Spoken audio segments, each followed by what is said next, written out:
pagi teman-teman semua, kembali berjumpa dengan saya di channel Anxiety Support. Kali ini saya ingin membahas tentang berhenti browsing Google untuk para penderita anxiety atau cemas. Kenapa? Karena orang dengan anxiety disorder atau gangguan cemas itu dia itu sering mencari-cari informasi di Google ya. Dia akan browsing sendiri gitu kan. Sedangkan gejalanya yang muncul itu sangat banyak sekali. Misalnya dia merasakan gejala fisik yang jelas sekali. Misalnya yang dominan adalah di lambungnya. Nah, dia akan browsing sakit lambung yang tidak sembuh-sembuh misalnya. Nah, di situ dia akan keluar penyakit lambung atau MAH atau Helicobacter pylori atau tukak lambung atau misalnya IBS, atau misalnya yang paling parah adalah kanker lambung. Nah, itu diagnosa menurut Google ya. Kemudian dia merasakan jantung berdebar-debar. Ketika yang di browsing jantung berdebar-debar, itu yang keluar di Google adalah sakit jantung koroner, kemudian penyempitan pembuluh darah jantung.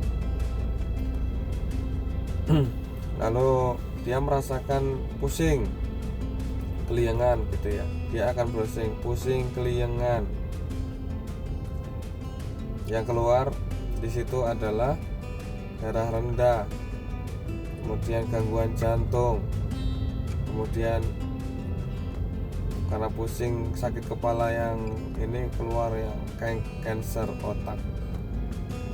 Lalu kemudian dia browsing lagi karena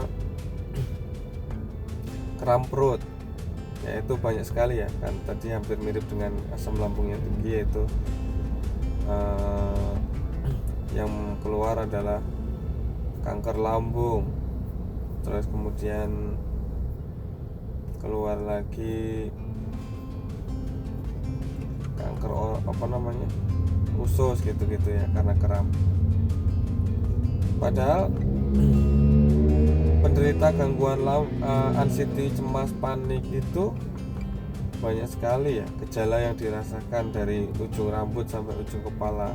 Ya kalau dikatakan yang mungkin kalau sebagian besarnya yang saya pernah rasakan itu ada 14 atau sampai 19 ya, dari mual, pusing, sakit kepala, jantung berdebar-debar, kemudian kesemutan seluruh badan, kemudian apalagi ya hiperventilasi, kurang oksigen, kelengan, mau pingsan. Itu kan gejalanya sangat banyak sekali. Nah, karena saking banyaknya itu tidak bisa diidentifikasi dengan jelas. Oh, kalau misalnya orang dengan sakit perut atau MAH, itu yang sakit hanyalah di bagian lambungnya saja gitu.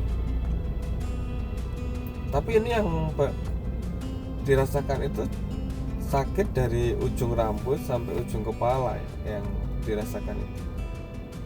Ini beda sekali antara otak saraf pusatnya yang bermasalah karena cemas atau panik,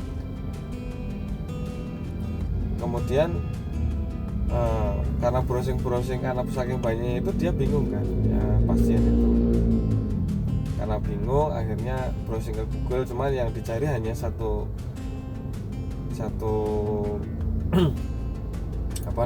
gejala saja ya, sakit kepala ya, browsing sakit kepala.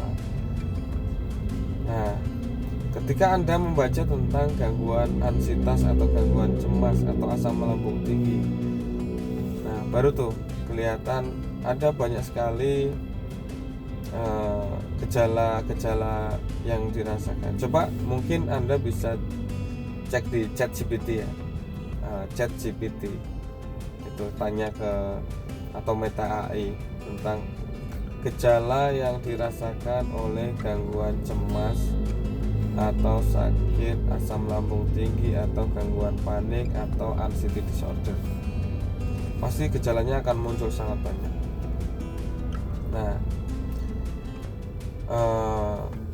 di Google itu hanya membuat kita semakin cemas karena kita mendiagnosa sendiri, oh ternyata sakit kepala,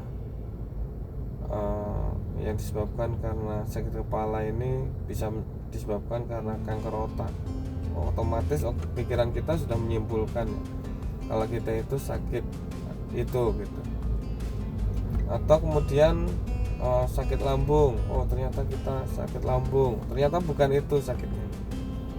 Walaupun gejala Anda itu sakit jantung berdebar-debar atau perutnya itu sakit setiap hari ya, tapi penyebab utamanya itu belum tentu dari situ. Ketidakseimbangan hormon di otak, yaitu serotonin, dopamin, terus apa yang dikatakan oleh dokter itu ya, ada neurotransmitter yang tugasnya itu melancarkan atau mengirimkan sinyal dari saraf pusat otak kita sebagai pusat pemerintah saraf. Kayak kita berkedip ini kan diatur oleh otaknya. Kemudian fungsi organ kita ini diatur juga oleh otak di pusat pengendali tubuh. Ketika neurotransmitter ini terganggu, otomatis sinyal yang dikirimkan ke tubuh itu pun terganggu. Yang seharusnya mungkin normalnya manusia itu berdetak dalam 60 kali per menit misalnya, atau 70 kan. Nah, karena respon tubuh itu di otak itu sensitif, di otak itu akhirnya sinyal yang dikirimkan itu jadi berdebar-debar kayak jadi 120 per menit. Itu hanya salah satu contoh. Kemudian untuk mengatur lambung, dari otak itu normalnya sekian misalnya, tetapi ketika error otaknya dari neurotransmitter itu error, makanya akan tumbuh ya gerakan atau asam lambung yang terlalu tinggi. Nah, itu ya yang dinamakan dengan psikosomatik. Psiko itu jiwa, soma itu tubuh. Jadi gangguan fisik yang disebabkan oleh gangguan pikiran dari otak. Sebenarnya sih yang menyebabkan adalah neurotransmitter tadi. Maka yang harus dibenerin adalah sistem di saraf pusatnya dulu, yaitu neurotransmitter tadi, ada serotonin dan dopamin. Ya, gitulah. Kalau misalnya kita banyak browsing Google, itu akan menyebabkan kita menjadi identifikasi atau mendiagnosa diri ya.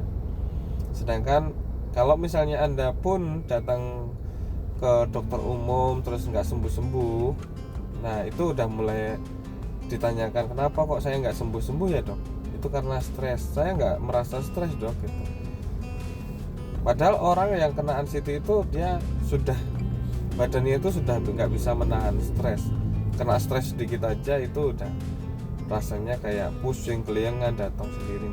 Makanya jangan mendiagnosa diri. Ketika tanyakan ke dokter Anda, apakah saya kenapa sakit saya nggak sembuh-sembuh dok gitu.